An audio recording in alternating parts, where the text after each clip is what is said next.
el contrato de consultoría profesional, el de explotación y exploración de recursos no renovables. Y entonces ustedes van a poner, les había dicho que es la definición del contrato administrativo, ¿verdad? Están los contratos también de obras, suministros, bienes y servicios. Dice que también, bueno, entonces miren, pues como ya vimos qué tipos de contratos administrativos hay, todos van a ser un contrato de cada uno. Entonces anoten, todos los grupos tienen que hacer un contrato de obra pública, un contrato de suministros, un contrato de concesión de servicios públicos, un contrato de servicios al Estado, un contrato de consultoría profesional, son 5. Y el 6, un contrato de explotación y exploración de recursos no renovables. Repito para los que no han apuntado. Son 6 contratos los que tienen que tener cada grupo. Entonces tienen que hacer un contrato de obra pública, un contrato de suministros, un contrato de concesión de servicios públicos, un contrato de servicios al Estado, un contrato de consultoría profesional, un contrato de explotación y exploración de recursos no renovables. Entonces son 1, 2, 3, 4, 5, 6. Entonces ponen ustedes la definición de qué es un contrato administrativo y van poniendo una definición de cada contrato. ¿Qué es un contrato de obra pública? ¿Qué es un contrato de suministros? ¿Qué es un contrato de concesión de servicios públicos? ¿Qué es un contrato de servicios al Estado? ¿Qué es un contrato de consultoría profesional? ¿Y qué es un contrato de exploración de recursos renovables? Entonces, les voy a dar nada más un concepto rapidito, solo para que se hagan una idea y ustedes después investigan. Bueno, entonces dice que el contrato de obra pública son aquellos dirigidos que van para la construcción, modificación, reconstrucción o mantenimiento de un edificio o de alguna otra obra de utilidad pública. Ahí pueden hacer un contrato de un hospital, de un centro de salud, de una estación de policía, ¿verdad? De alguna sede, de algún ministerio, etcétera. Contrato de suministros. Dice que es por medio del cual el Estado obtiene bienes muebles, materiales de oficina. ¿Estamos? Concesión de servicios públicos. Es aquel que por medio del cual el Estado encomienda a particulares la prestación de servicios públicos. Contrato de servicios al Estado. Es un contrato de aquel que se da entre un particular que presta un servicio al Estado, ¿verdad? Por ejemplo, mantenimiento de maquinaria y equipo. Contrato de consultoría profesional. Por medio de empresas especializadas en consultoría, profesionales y técnicos prestan el Estado del servicio especial. Esos son los contratos que se hacen, por ejemplo, los abogados o los que están a punto de graduarse hacen contratos por servicios profesionales o servicios técnicos. Eso los pueden encontrar ustedes bajando ahí en ¿cómo se llama? Guatecompras. Ahí hay bastantes contratos de todo esto que les estoy hablando. Se meten a Guatecompras y ahí pueden sacar de todos estos contratos. Explotación, dice, y exploración de recursos no renovables. Este tiene como objetivo primordial otorgar a personas individuales o jurídicas la explotación de hidrocarburos. Pueden pedir también por medio de información pública ahí al Ministerio de Energía y Minas algún contrato que tengan y ahí pueden sacar un ejemplo, ¿verdad? Entonces, ¿alguien tiene una duda sobre ¿cómo se llama? El trabajo. Vale 15 puntos, David. Buenas noches, licenciada. Buenas noches. Entonces, concepto de un contrato, nada más prendo mi cámara. Concepto de qué es un contrato de obra pública y también un ejemplo de contrato, ¿verdad? Ese contrato que nosotros vamos a hacer, lo tenemos que pasar a compu, ¿verdad? No va a ser solo un copy-paste. Es a mano. Es que si lo hacen a compu, nos vamos a lo mismo, que cualquiera viene, lo pasa de PDH a Word y ya ya tenemos rápido el trabajo, pues son 15 puntos, ¿verdad? Entonces son 6 contratos. Ahorita pueden hacer un contrato por día, hasta les va a sobrar tiempo. Eso lo pueden sacar rápido. Y bueno, al menos que Eric. Sí, licenciada, muy buenas noches. Qué gusto verla. Igualmente. El problema acá es que se recuerda que somos 10 personas y entre las 10 personas nos vamos a dividir los temas, o sea, vamos a reunir todo el contexto para poder plasmarlo en un documento. Entonces, bueno, yo creí de que era de que lo íbamos a hacer en un solo documento. El problema está acá que, por lo menos en mi caso, yo soy el representante del grupo. Ajá. Entonces, ¿qué idea nos puede dar usted entonces? ¿Sabe que solo recibo yo el contenido y lo Miren, hago, o la, asignamos a la, la, alguien que lo la haga car- todo a mano? no, miren, pues la carátula, el índice, los conceptos de cada contrato, eso sí puede ir a computadora, ¿verdad? Y entonces los 6 contratos sí los pueden hacer a mano para que se los... dice, sí, cierto, no todos tienen buena caligrafía. Correcto, eso es lo que decía, que bueno, en mi caso, pues yo no tengo muy buena letra Bueno, para poder así. háganlo a compu, pero no vayan a hacer copy-paste, ¿verdad? No, Sino definitivamente pongan, no, licenciado. por ejemplo, si estamos en el grupo de David o de Eric, un contrato que esté a nombre de Eric y que lo va a suscribir con otros 2 que estén ahí en el grupo. Por lo menos les ponen sus datos personales, ¿verdad? Yo, Eric, representante legal de la empresa, tal, la cual acredito con la escritura pública, número tal, así tienen que hacer. No me vayan a poner otros nombres. Por lo menos háganlo con nombres del grupo, eso sí voy a calificar. A Ah, computadora, bueno, pero que los contratos lleven sus nombres. correcto. Sí, es Eso creo que que está yo, más fácil. Ya sí, solo le cambian definitivamente. ustedes los datos con los del grupo, un contrato con un nombre de Eric, otro con un nombre de Irma, otro con un nombre de Kevin, otro con un nombre de David, otro con un nombre de... Que todos aparezcan en los contratos. Son 10 y son 6 contratos, da chance que todos aparezcan en los contratos. Muy bien, licenciada. Así se hará entonces. Sí, Va. no es que estuviera en contra de cómo Ajá. lo quiere usted, sino que simplemente para simplificar Lo también ponen en la hora.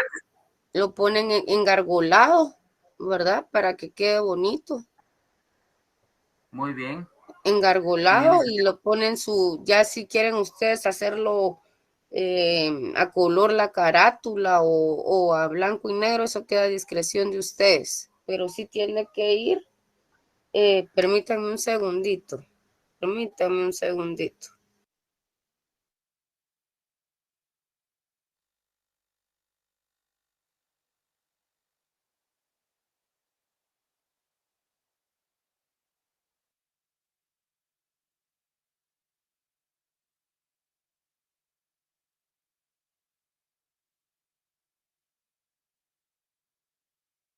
Bueno, entonces, el, son 15 puntos. Ahorita estamos conectados 91. Lamentablemente el examen sí llegaron todos. Los que no tengan el trabajo, pues obviamente se van a quedar sin punteo, ¿verdad? Como ya habíamos hablado, son 15 puntos, más este fin de semana que se les va a colocar hoy sí el Classroom para que suban aquella tarea. Entonces,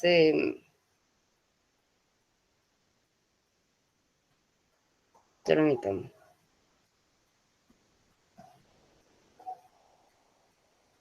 Entonces creo que ahí pues vamos bien. Y el contenido ahorita que se va a subir también el fin de semana, ya lo van a tener, si me escuchan, ¿verdad?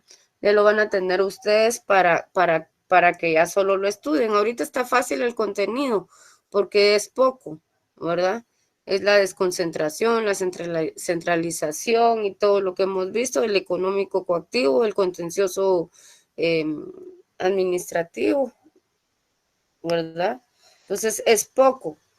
Esta vez sí va a ser así, voy a tratar de que sea 3 respuestas en una serie y una directa, solo 2 series para que así no se nos complique mucho el asunto, ¿verdad? Y ya al final ya veremos qué contenido vamos a poner, pero sería de todo lo que hemos visto, ¿verdad? Licenciada, perdona que me interrumpa. Nos va a permitir sacar la ley de la ley de lo contencioso, ya que tenemos bastante contenido fundamentado también. Voy a ver eso estoy por evaluar, porque acuérdense que ustedes ya se les ha ido diciendo bastante que subrayen y esos artículos son de cajón. Entonces tengan que tener ya ustedes su ley ya señalada, ¿verdad? Entonces lo abren rápido, lo van a encontrar, obviamente, pues. Pero por lo menos 2 series creo que está bien, y si van artículos, creo que ustedes ya los tendrían que tener. Igual en el material van a estar los artículos. Bueno, Irving va en el tráfico del espacio. Entonces ahora vamos a entrar al tema de hoy. Ahorita les digo que vamos a ver, que nos habíamos quedado, que terminamos en el silencio administrativo, ¿se acuerdan? ¿Alguna duda hasta el momento de algo, para que así no después no nos quedemos con algo que después digamos no lo entendí, no lo comprendí, lo puede repetir o algo? Porque hasta el momento creo que está todo explicado. Porque hoy miraríamos, bueno, vamos a ver el control de la actividad administrativa del Estado.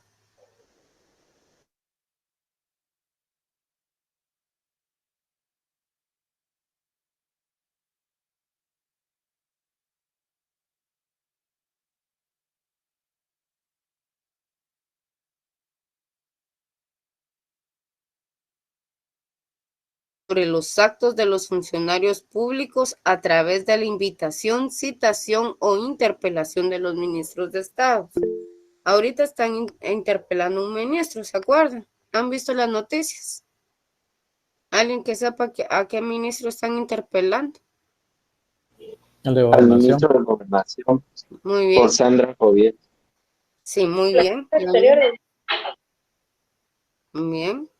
Ahí tenemos el caso de estos ministros. Bueno, entonces dice que es una citación que se le hace a los ministros de Estado. ¿Y quién los va a interpelar, compañeros? ¿Qué organismo? El legislativo. Los diputados del Congreso. Muy bien, el legislativo. Dice que ¿cuál es el procedimiento de interpelación? Pongan atención, porque cuando ustedes sean asesores de ministros, de despachos, de alguna dirección jurídica, ustedes van a tener que dar acompañamiento a estas interpelaciones. A. No puede interpelarse más de 4 ministros a la vez, y las preguntas deben darse antes de las 48 horas. B. Cualquier diputado puede preguntar adicionalmente. C. Al estar planteada la interpelación, no puede el ministro ausentarse del país ni excusarse de responder. D. El principal efecto es que si las respuestas no son satisfactorias, se puede dar un voto de falta de confianza aprobado por la mayoría absoluta. Bueno, E. Si se da el ministro presentara su dimisión o su renuncia, la que puede o no aceptar el presidente, y si lo considera en Consejo de Ministros, lo censura, y el interpelado puede recurrir al Congreso dentro de los 8 días a partir de la fecha del voto. Caso contrario, se tiene por separado del cargo y será inhabilitado del mismo por el plazo no menor de 6 meses. Si el ministro asiste al Congreso después de oídas las explicaciones y ampliada la interpelación, se votará sobre la ratificación del voto, para la cual se requiere de las 2/3 partes del total de diputados. En caso de ser ratificados, se separa del cargo de inmediato. El mismo procedimiento se utiliza cuando son varios los interpelados. hay que tomar en cuenta que la ley orgánica y de régimen interior del Congreso. ¿Qué es la citación, compañeros? Anotemos. Significa que todos los ministros, funcionarios y empleados públicos están obligados a acudir al Congreso cuando éste así lo solicite para aclaración de algunas situaciones sobre el ejercicio de la competencia.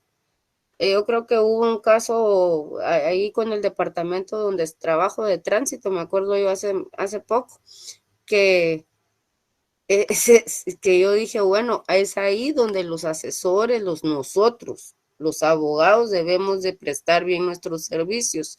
¿Por qué? Porque le dice, venimos a la invitación, no es invitación, es una citación. Y el funcionario está obligado a ir a la citación para dar cuentas de la administración que él tiene a su cargo, ¿verdad? ¿Qué está pasando con las consignaciones de vehículos, de las motocicletas? ¿Qué está pasando con el hospital que no hay insumos? ¿Qué está pasando con la seguridad del país que ahora tenemos 28 agentes de seguridad capturados? Esas son las preguntas, ¿verdad? ¿Qué está pasando con el presupuesto que se le asignó? ¿Qué está haciendo usted con el dinero que se le asignó? Esas son a veces las preguntas en citación, ¿verdad? Entonces dice, otra vez repito, que la citación significa que todos los ministros, funcionarios y empleados públicos, imagínense, hasta empleados públicos, están obligados, nada que si quiero, que si no quiero. Hay veces que hacen 3 citaciones, ¿verdad? Hay hasta la tercera, he visto yo que llegan cuando presentan excusa o lo otro, pero siempre tienen que decir por qué no pueden llegar a la citación, pero ya la tercera es obligatorio ya llegar, ahí no hay escape. Bueno, es el control administrativo, es aquel que se desarrolla dentro de la esfera de la administración pública. Se dan 2 supuestos, el control de oficio o jerárquico y a petición de parte. ¿Cuál es el control de oficio o jerárquico? Es el poder que otorga la jerarquía, es el que ejerce el superior jerárquico sobre sus subordinados. ¿Cuál es el control técnico? El que realizan los órganos especializados sobre otros órganos de competencia. ¿Y cuál vimos que era el control técnico, compañeros? Es el que ejerce la Contraloría General de Cuentas. ¿Ya? Busquemos en nuestra Constitución alguien que la tenga a la mano. ¿Qué es la interpelación? ¿Dónde la encontramos?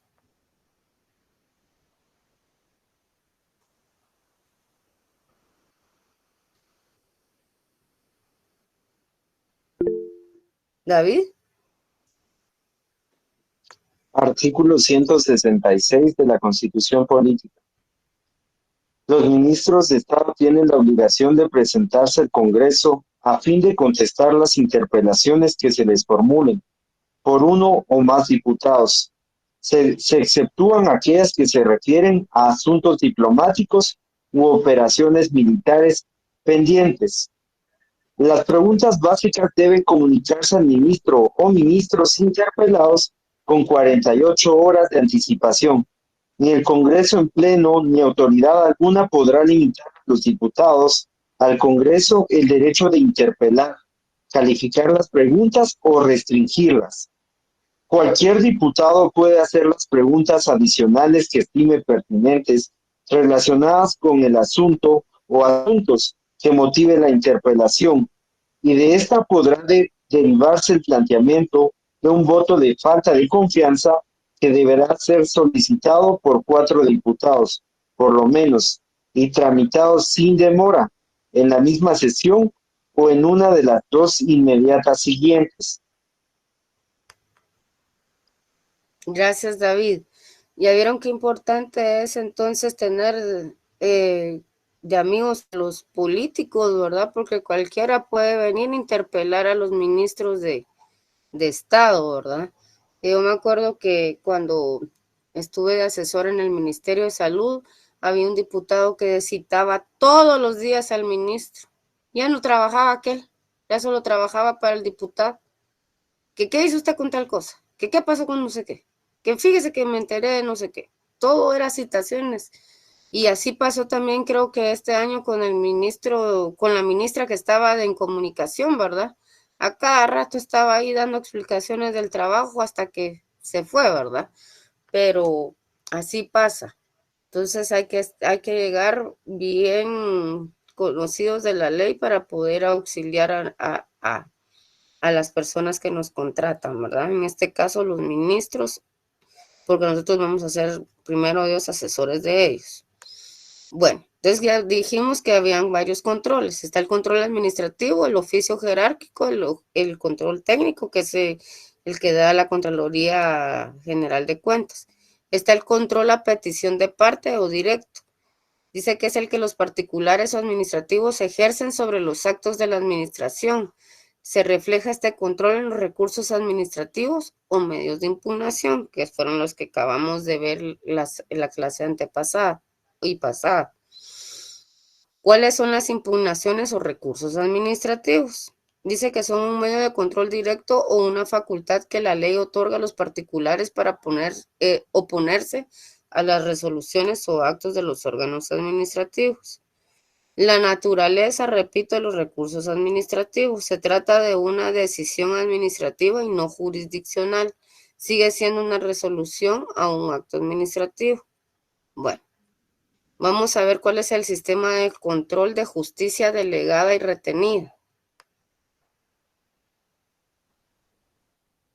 Permítame un segundo que me están escribiendo de la facultad.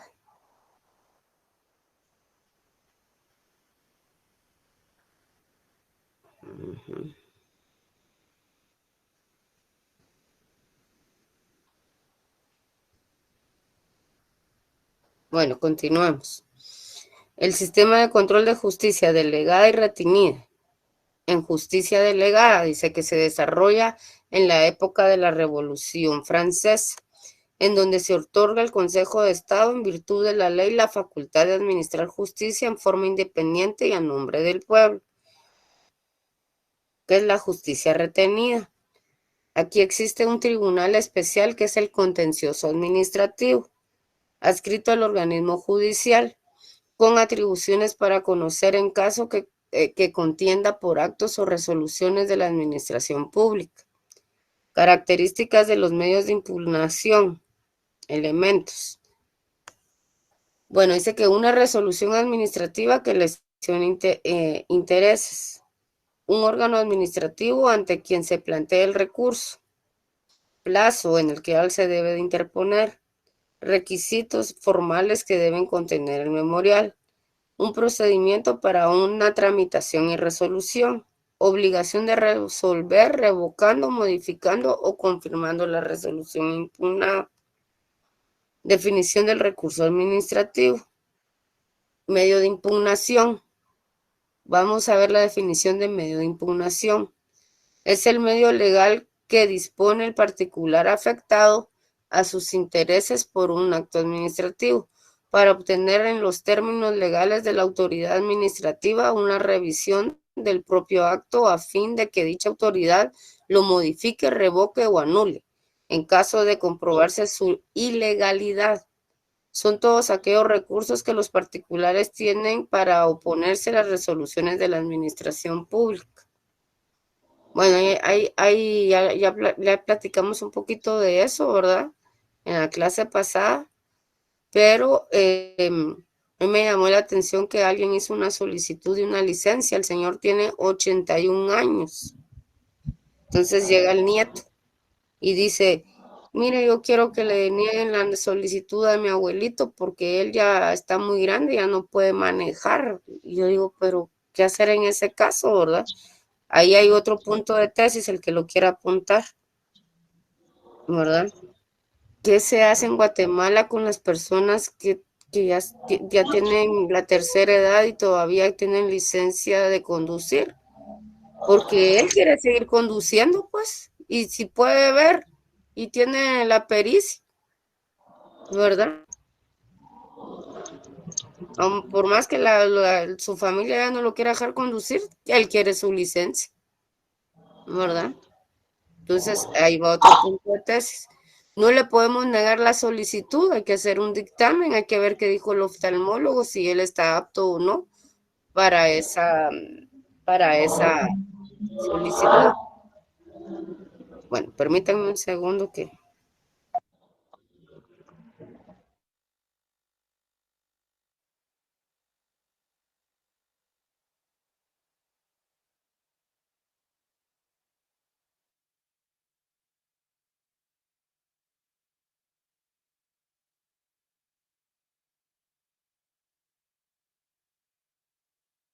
Perdón ustedes, pero las personas no se recuerdan que también no hay clases. Bueno, continuemos.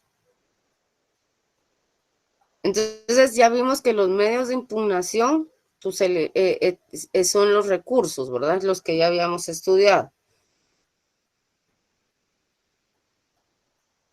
¿Qué es la vía administrativa? Es el trámite y resolución del recurso administrativo dentro de la esfera de la administración pública y por mandato legal hay que agotarla para poder optar a la vía judicial. Miremos el artículo 11 del contencioso, por favor. Ese lo subrayan también. ¿La apoyo leyendo, licenciado? Sí, porfa. Bien, artículo 11. Requisitos. En el memorial de interposición de los recursos de revocatoria y de reposición se exigirán los siguientes requisitos. Número 1. Autoridad a quien se dirige. Número 2.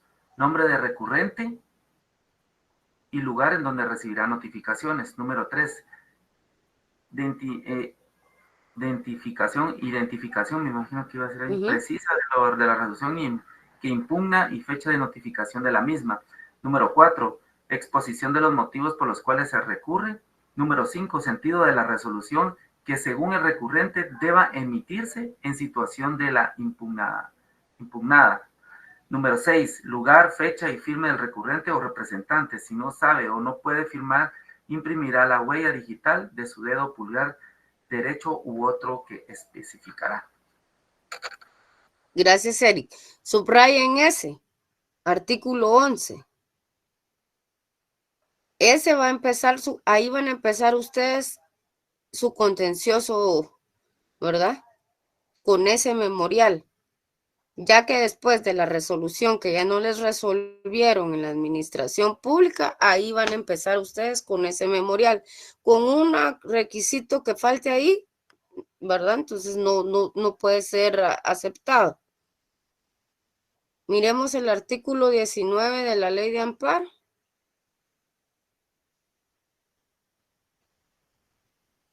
Creo que sí es el 19. Mirámoslo, por favor.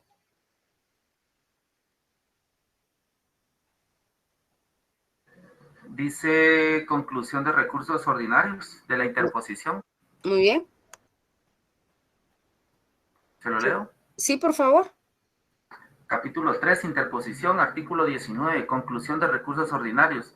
Para pedir amparo, salvo casos establecidos en la ley, en esta ley, deben previamente agotarse los recursos ordinarios, judiciales y administrativos, por cuyo medio se ventilan adecuadamente los asuntos de conformidad con el principio del debido proceso. Muy bien. Subrayenlo. Si ustedes llegan a poner un amparo y no agotaron esta vía, va a ser obviamente rechazado y su multa de 1,000 quetzales por planchar. Tienen que haber agotado esta vía, estos recursos para poder plantear un amparo. Si no la agotaron, por gusto le van a cobrar a ustedes a su cliente y van a tener que pagar 1,000 quetzales. Bueno, continuemos. ¿Cuáles son las fases del procedimiento de impugnación? Dice que existe una resolución administrativa que deba estar legalmente notificada y que lesione intereses del particular. Muchas veces cuando no se notifican las cosas, llegan los amparos. Ahí sí interponen amparos. Porque dicen, puchica, yo hice todo y estuve esperando, pasó el silencio administrativo. Acuérdense que algunos, el silencio administrativo, si fue favorable, pues qué bien, queda ya favorablemente. Pero si no era a favor de ustedes, ¿verdad? Y no les resolvieron, tienen que impugnar. Dice que la existencia legal de un recurso que el particular pueda plantear en contra de la resolución que le afecta. El plazo para plantearlo, que existe un plazo para poder plantearlo en un límite de tiempo. Procedimientos intermedios, cuando el órgano ante quien se plantea es subordinado y quien resuelve es el superior. Órgano que resuelve, ya que sea el superior o quien emitió la resolución.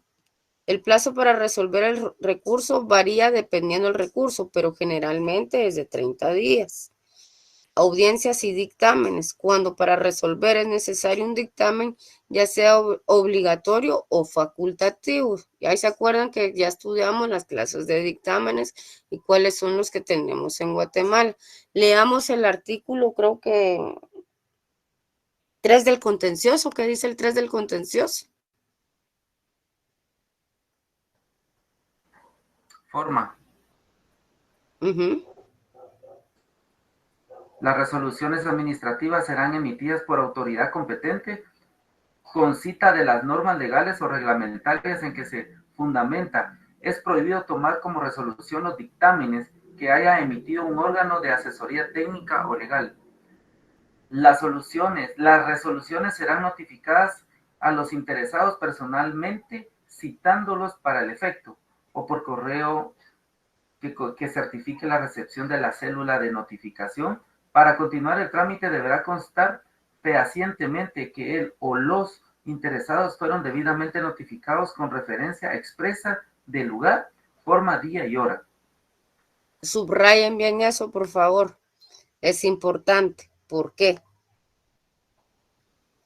Los dictámenes que ustedes vayan a hacer cuando sean asesores en algún despacho, en algún ministerio, en algún departamento, secretaría, etcétera, etcétera, esos no son vinculantes. Entonces, no va a depender del dictamen la resolución. Eso nada más va a servirle al jerárquico para que vea qué dice jurídico, ¿verdad? Él puede tomar su decisión, pero ahí se le va a decir por qué se resolvió ese expediente fundamentado en la ley. ¿Se acuerdan que les había dicho cuál es también la forma del dictamen? Se ponen los antecedentes, el fundamento legal, luego se hace el análisis jurídico y luego se resuelve, ¿verdad? La cita de leyes, pero todo tiene que ir bien fundamentado. Pero ahí siempre van a colocar ustedes el artículo 3 para que ustedes vean cómo fue que se hizo ese dictamen. Que el dictamen nada va a tener que ver con la resolución. Se va a tomar como base, pero no quiere decir que vaya a ser vinculante. Bueno, continuemos.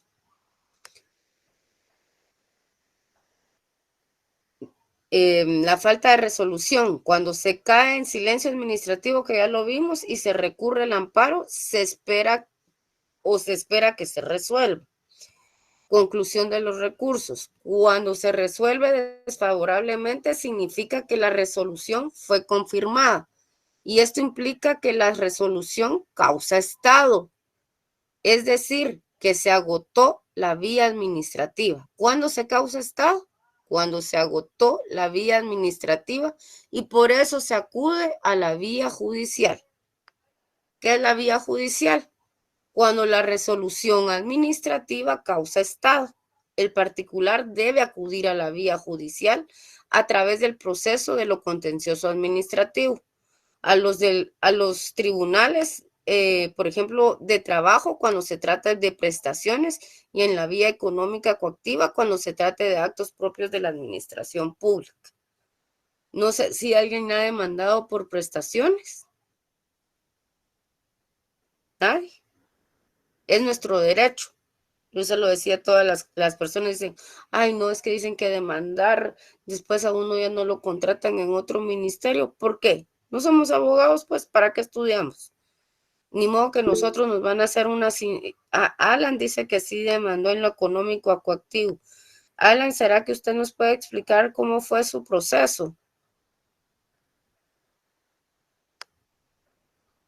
Sí, Lick, buenas noches.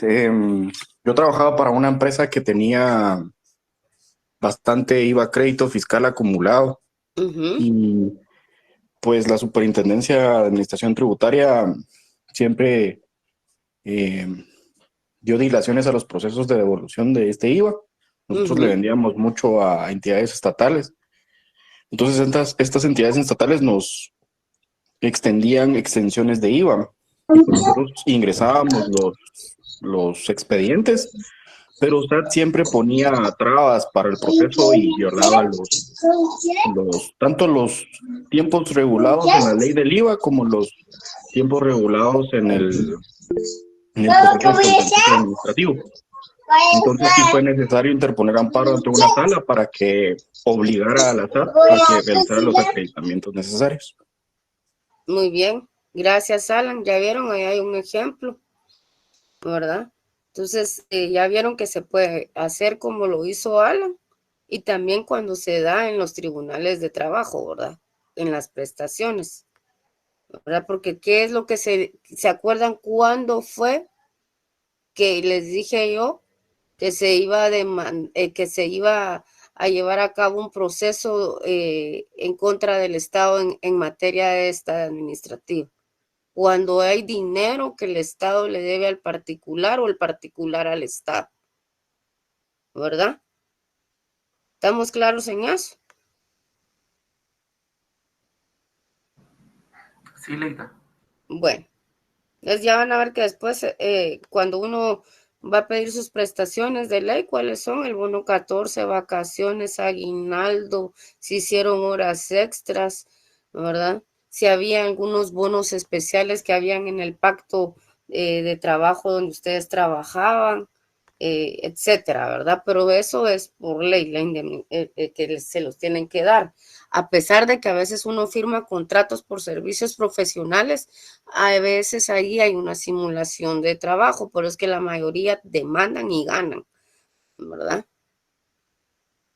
Bueno, entonces dice que el control judicial de los actos de la administración, estos se van a dar a través del proceso del contencioso administrativo, el control privativo y el amparo es el control constitucional. El proceso contencioso administrativo dice control privativo en el artículo 221 de la Constitución. ¿Quién lo puede leer, por favor?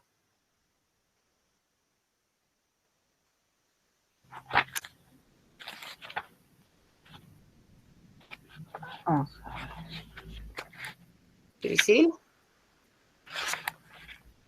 Artículo 221. Tribunal de lo Contencioso Administrativo. Su Ujú. función es de contralor de la juridicidad de la administración pública y tiene atribuciones para conocer en caso de contienda por actos o resoluciones de la administración y de las entidades descentralizadas y autónomas del Estado, así como en los casos de controversias derivadas de contratos y concesiones administrativas. Para acudir a este tribunal no será necesario ningún pago o caución previa. Sin embargo, la ley podrá establecer determinadas situaciones en las que el recurrente tenga que pagar intereses a la tasa corriente sobre los impuestos que haya discutido o impugnado y cuyo pago al fisco se demoró en virtud del recurso. Contra las resoluciones y autos que pongan fin al proceso, puede imponerse recurso de casación. Ah, ya vieron. Subrayen y resubrayen ese artículo 221. Ya lo subrayaron para que se les quede. Ahí tenemos el control privativo, dice, que es un proceso de conocimiento, medio de control privativo de los particulares hacia las decisiones o resoluciones de los órganos administrativos una vez agotada su vía. Es el contralor de la juridicidad de los actos de la administración pública, conceptuándose constitucionalmente como un proceso. Contra las resoluciones y autos que pongan fin al proceso puede interponerse el recurso de casación. Subrayamos eso de casación. Contra las resoluciones, ahí solo eso va a caber. Contra las resoluciones y autos. Supongamos que les pongan en el examen ¿Qué recurso se puede interponer contra las resoluciones y autos que pongan fin al proceso? Recurso de casación. Recurso de casación. Ahora vamos a ver el orden del contencioso administrativo. Este va a surgir como una consecuencia del nacimiento del derecho administrativo y necesidad de tener un medio de control del particular para impugnar las resoluciones de la administración pública. Así van a ser. Y ya vimos cómo lo tenemos que presentar según el artículo que era.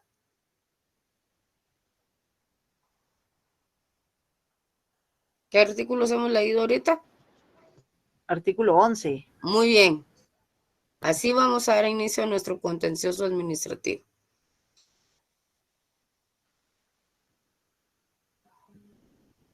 Bueno, la regulación dice que esta se encuentra regulada en la ley del contencioso administrativo, en la ley del organismo judicial, en nuestro Código Procesal Civil y Mercantil y el decreto ley 45-83 del presidente, en el cual se regulan las competencias del tribunal, diligencias previas del proceso para órganos que no tienen recursos. Características del contencioso administrativo.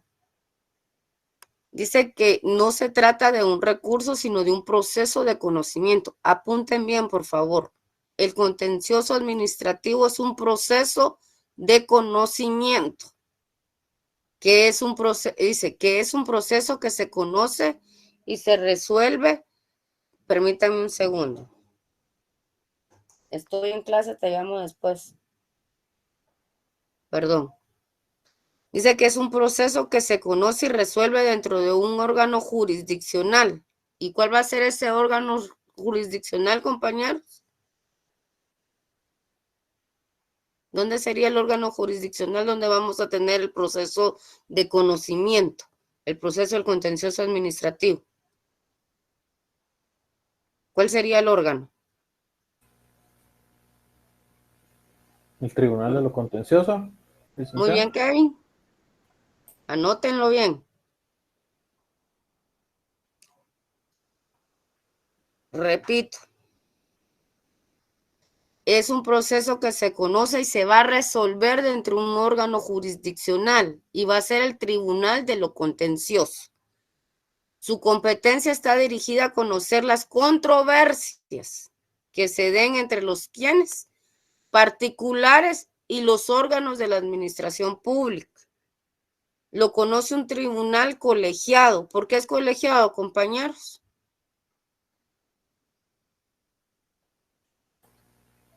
Porque lo integran presidente, vocal 1 y vocal 2. Muy bien, Kevin. 100 lleva Kevin ahorita en contencioso.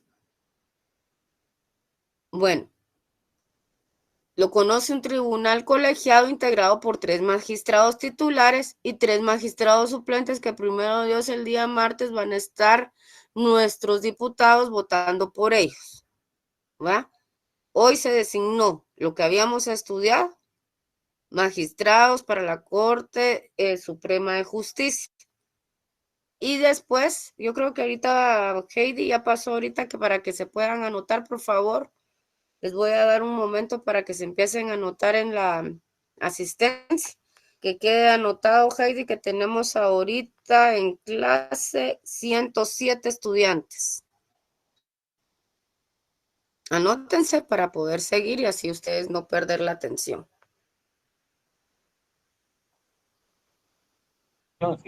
Sí, a la primera asistencia ya se empezaron a desconectar también. Pero acá aparecen, entonces los voy anotando.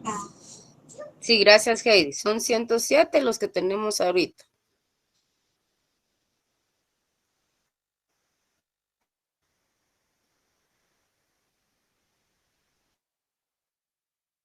Llénenla para que así tengan ustedes siempre su punteo de asistencia.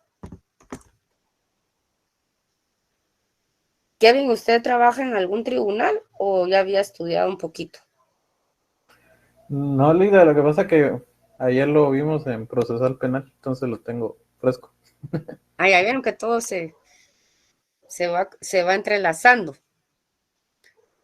Entonces ya vieron que son 3 magistrados titulares y 3 suplentes.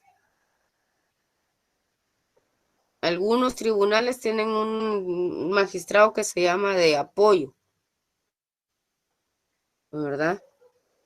Pero eso es el martes, vamos a conocer quiénes van a ser nuestros nuevos magistrados de sala de apelaciones, primero Dios. Hoy ya sabemos quiénes quedaron en la Corte Suprema, lo estudiamos también en este curso. Y ahí dice, buenas noches, podrían reenviar el link de asistencia que dice que lo sacó a alguien. Bueno, vamos a dar después más adelante otra oportunidad para que los que no se han anotado. ¿Cuál es la procedencia del contencioso administrativo?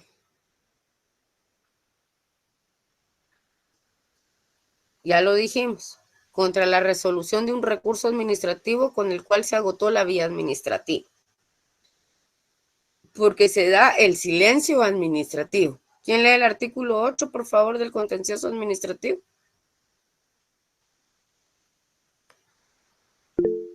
Artículo 8, función. Caro. Muy bien. La autoridad que dictó la resolución recurrida elevará las actuaciones al respectivo ministerio o al órgano superior de la entidad con informe circunstanciado dentro de los 5 días siguientes a la interposición. Subrayemos todos, por favor, el artículo 8 del contencioso administrativo.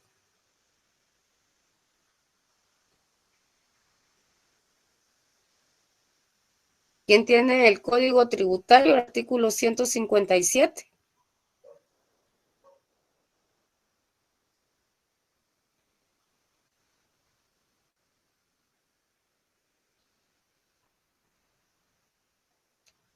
Código Tributario, artículo 157, que lo puedan leer ahí, por favor.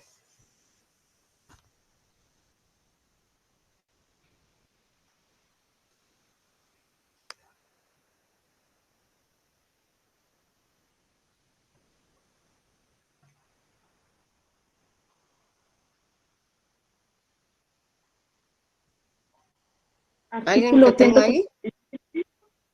Ajá, sí, Caro. Artículo 147. No evacuación de audiencias.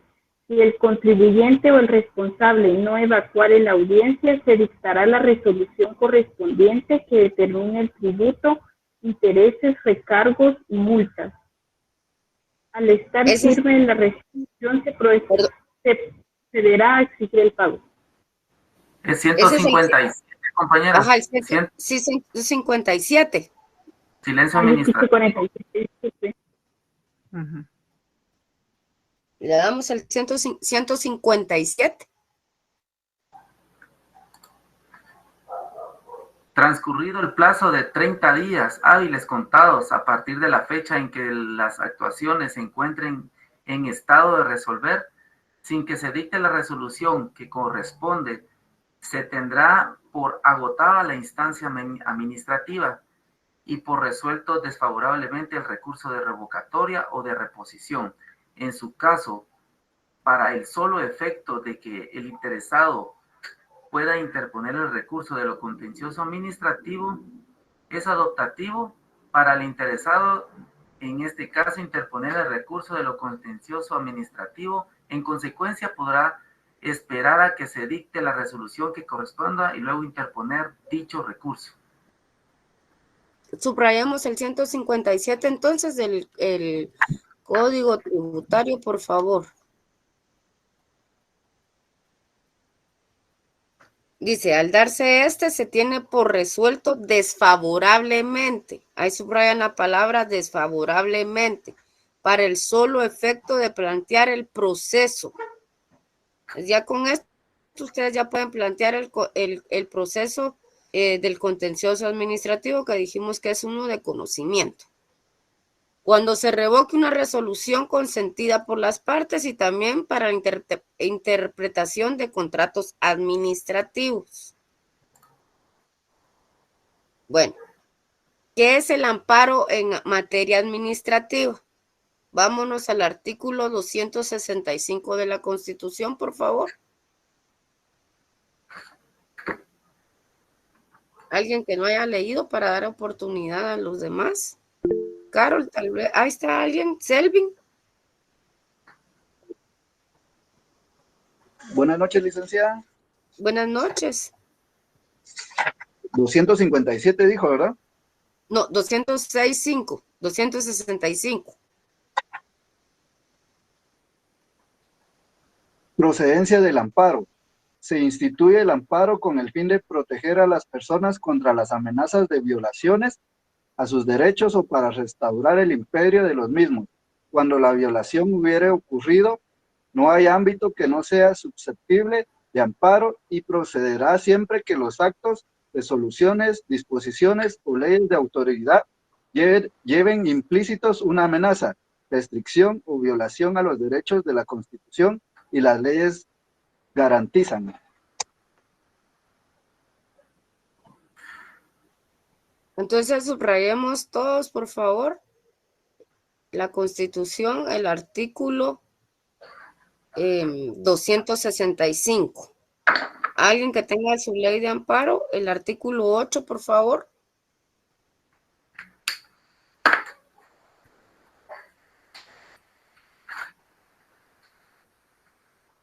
Objeto del amparo. El amparo protege a las personas contra las amenazas de violaciones a sus derechos o restaura el imperio de los mismos cuando la violación hubiere ocurrido. No hay ámbito que no sea susceptible de amparo y procederá siempre que los actos, resoluciones, disposiciones o leyes de autoridad lleven implícitos una amenaza, restricción o violación a los derechos de la Constitución y a las leyes que las leyes garantizan. Gracias, David. Sí, Alan. Licenciada, disculpe con este tema del amparo y regresando un poquito con el tema de las notificaciones que hablaba usted hoy, ¿no se vulnera algún derecho o garantía cuando, por ejemplo, se nos impone una multa de tránsito y no se nos notifica, sino que nos damos cuenta hasta que, por ejemplo, queremos pagar el impuesto de circulación? Sí, así es. A mí me pararon una vez unos creo que eran PNC, y me dijeron que tenía una multa. Y yo, ¿de qué año? 2000, hagamos de cuenta que 2020. Pero yo nunca fui notificada de la multa. ¿Cómo voy a pagar algo que yo no fui notificada? Tengo que estar debidamente notificada para poder yo saber que tenía una multa. Entonces hay que ir a interponer también nosotros nuestro memorial o nuestro amparo, ¿verdad? Entonces no nos dejemos sorprender porque ellos hasta llevan ya el POS a veces para que uno pague de una vez la multa. Y no es así. Usted tiene que estar debidamente notificado. No se puede estar uno ahí dejándose de que sorprender, ¿verdad? Por eso es que conocer bien la ley. Gracias, Alan. Bueno, entonces ya vimos qué artículos nos dice, nos dice cuál es el objeto del amparo, el artículo 8 de la ley de amparo y el artículo 265 de la ley. Dice que es un medio de control constitucional.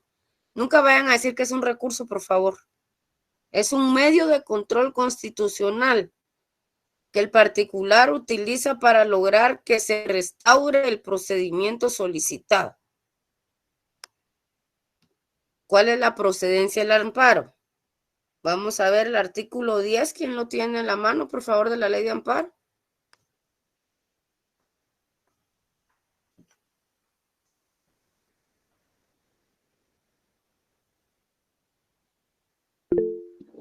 Yo lo tengo, yo. ¿Alguien? Esdras, perdón. La procedencia del amparo se extiende a toda situación que sea susceptible de un riesgo, una amenaza, restricción o violación a los derechos que la Constitución y las leyes de la República de Guatemala reconocen, ya sea que dicha situación provenga de personas y entidades de derecho público o entidades de derecho privado. Toda persona tiene derecho a pedir amparo, entre otros casos. No sé si leo todo esto. Subrayamos. Ok. Pero si alguien que lo quiera continuar para que así nos quede bien leído, para que no se nos pase nada.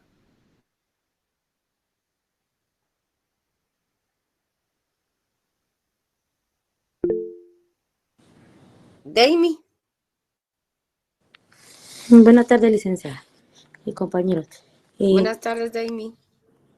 Toda persona tiene derecho a pedir amparo, entre otros casos. A. Para que se le mantenga o restituya en el goce de los derechos y garantías que establece la Constitución o cualquier otra ley. B. Para que se declare en casos concretos que una ley, un reglamento, una resolución o acto de autoridad no obligan al recurrente por contravenir o restringir cualesquiera de los derechos garantizados por la Constitución o reconocidos por cualquiera otra ley. C. Para que en casos concretos se declare que una disposición o resolución no meramente legislativa del Congreso de la República no le es aplicable al recurrente por violar un derecho constitucional. D. Cuando la autoridad de cualquier jurisdicción dicte reglamento, acuerdo o resolución de cualquier naturaleza con abuso de poder o excediéndose de sus facultades legales, o cuando carezca de ellas o bien las ejerza en forma tal que el agravio que se causare o pueda causarse no sea reparable por otro medio legal de defensa. Cuando en actuaciones administrativas se exijan al afectado el cumplimiento de requisitos, diligencias o actividades no razonables o ilegales, o cuando no hubiere medio o recurso de efecto suspensivo. F. Cuando las peticiones y trámites ante autoridad administrativas no sean resueltos en el término que la ley establece, o de no haber tal término en el de 30 días una vez agotado el procedimiento correspondiente, así como cuando las peticiones no sean admitidas para su trámite. G. En materia política, cuando se vulneren derechos reconocidos por la ley o por los estatutos de las organizaciones políticas. Sin embargo, en materia puramente electoral, el análisis y examen del tribunal se concretará al aspecto jurídico, dando por sentadas las cuestiones de hecho que se tuvieron por probadas en el recurso de revisión. H. En los asuntos de los órdenes judiciales y administrativos que tuvieren establecidos en la ley procedimientos y recursos, por cuyo medio puedan ventilarse adecuadamente de conformidad con el principio jurídico del debido proceso.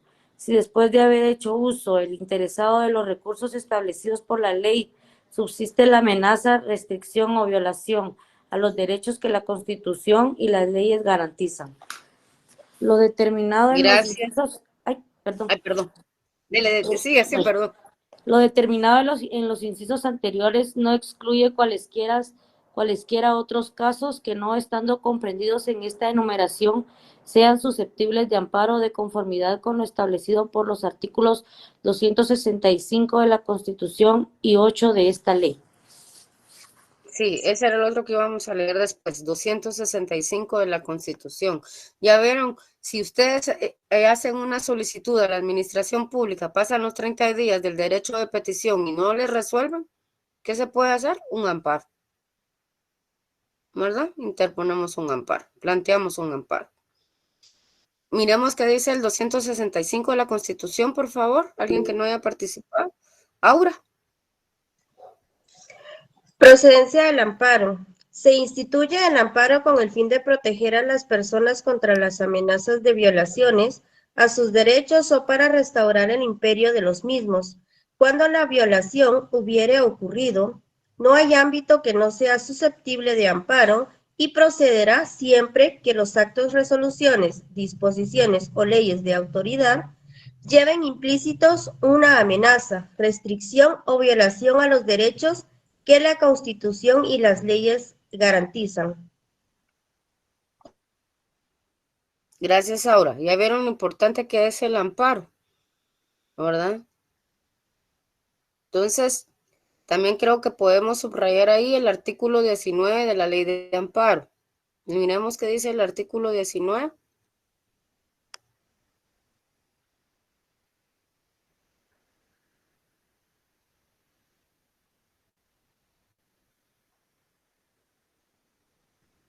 ¿Alguien que no haya participado?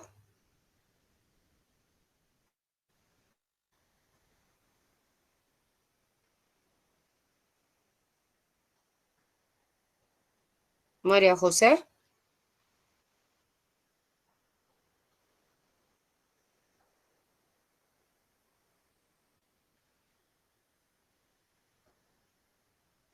Rita. Si gusta la apoyo, licenciada. Sí, Kevin.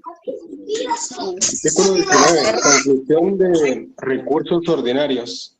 Para pedir amparo, salvo casos establecidos en la ley, deben previamente agotarse los recursos ordinarios, judiciales y administrativos por cuyo medio se ventilan adecuadamente los asuntos de conformidad con el principio del debido proceso. Muy bien, subrayémoslo, por favor. Ya vieron que tenemos bastantes artículos ahorita de la Constitución en relación al contencioso administrativo y también en el contencioso administrativo y también en amparo, ¿verdad? Tres leyes hemos subrayado hoy. Bueno, dice, se extiende el amparo se va a extender a toda situación que sea susceptible de riesgo, amenaza, ahí se acuerda, de riesgo, amenaza, restricción o violación a los derechos constitucionales, ya sea de orden público o privado. ¿Y para qué? Para que se resuelva cuando se haya caído en silencio administrativo, para efectos de nuestro curso. Cuando ya está el silencio administrativo, nos vamos al amparo. Bueno, esto fue todo por el día de hoy. Entonces, ya quedamos claros. Yo creería que la otra semana ya solo nos vamos a dedicar al repaso, ya con el material que va a estar subido en Classroom. Entonces ya vamos a ir haciendo preguntas para ver si ustedes entendieron lo que hemos dado a partir del segundo parcial. Jorge Morales pregunta por la asistencia, ya fue pasada, pero la vamos a poner 1 minuto para que la llene. Por favor, Heidi, para que así la pueda llenar. Dice, estoy transcribiendo esta llamada con mi extensión táctica, dice Byron Tocayo Torres. Bueno, ¿alguna pregunta? ¿Entendieron todos el contenido también de los grupos, verdad? Del trabajo en grupo. El que no trabaje en grupo, pues ahí ustedes, como ya maduramente son estudiantes de derecho, resuelven. El coordinador va a ver cómo se organiza en cada grupo, quién va a hacer las definiciones de cada contrato, quién va a hacer un contrato y quién va a exponer. Tienen que estar preparados para exponer en cada grupo. ¿Sí, Heidi? Ya coloqué la asistencia nuevamente y ahorita ya solo tenemos 88 personas conectadas. Sí, 86. Sí, ya se salieron. Perdón, 96. Como 20. Se salieron como 7 más 4. Solo exponen. ¿Harán preguntas? No, solo van a exponer. Si nos ponemos a hacer preguntas, perdemos tiempo. Entonces va a ser una clase antes del parcial, ¿verdad? Antes del parcial es la entrega del trabajo. Y en una clase nos vamos a distribuir todo, como tenemos bastante tiempo, gracias a Dios, para que pasen a exponer.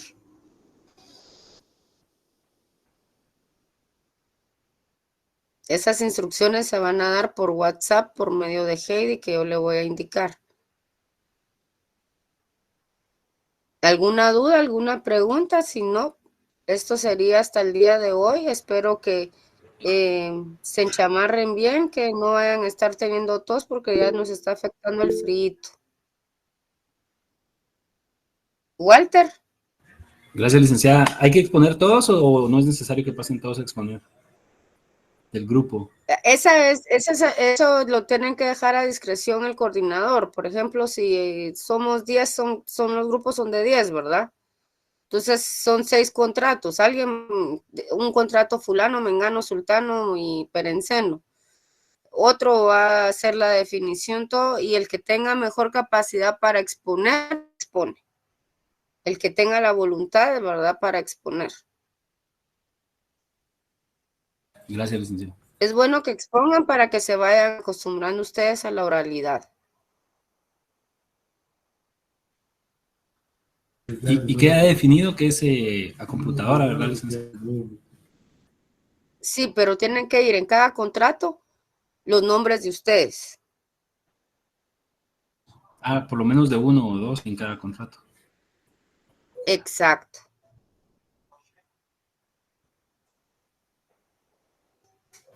Licenciada, buenas noches. Solo ¿Alguna para otra confirmar. duda? Disculpe. Solo para confirmar, el trabajo se entrega el 14, ¿verdad? El 14. Muchas gracias. Después del 14 vamos a exponer.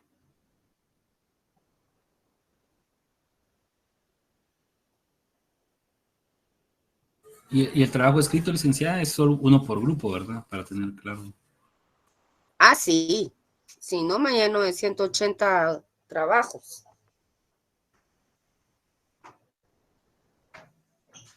Todos ponen, es obvio, pues, o sea, su carátula, su índice, ¿verdad? Lo que ya se dijo de las definiciones y luego los contratos.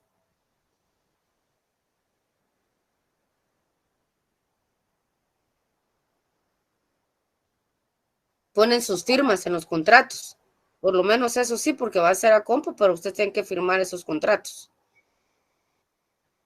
Gracias, licenciada. Con la tarea de que hay que subir al Classroom de las entidades descentralizadas, solo me quedó la duda a mí, licenciado, no entendí bien. El lunes. El lunes les voy a dar chance a eso. Es que sí, gracias. Lo que no me quedó claro a mí es cuando, por ejemplo, la diferencia entre descentralizado y autónomo, eso no logro. Traté de buscar, pero no busqué algo que me dijera como cuál es la diferencia precisa. Sí, es que aquí tenemos que ver bien que es descentralizado.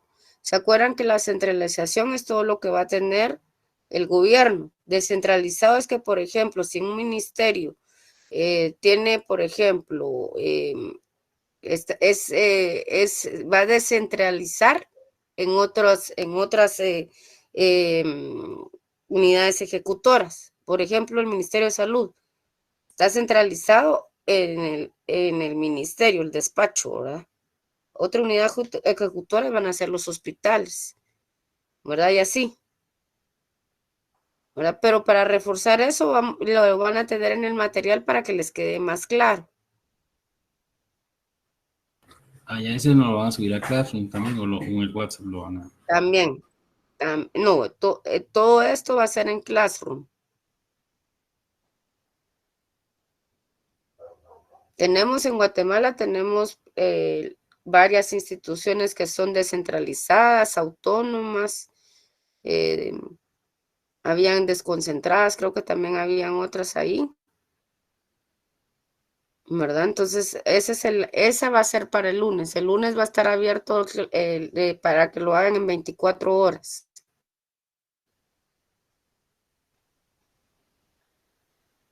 Bueno, si no hay más dudas.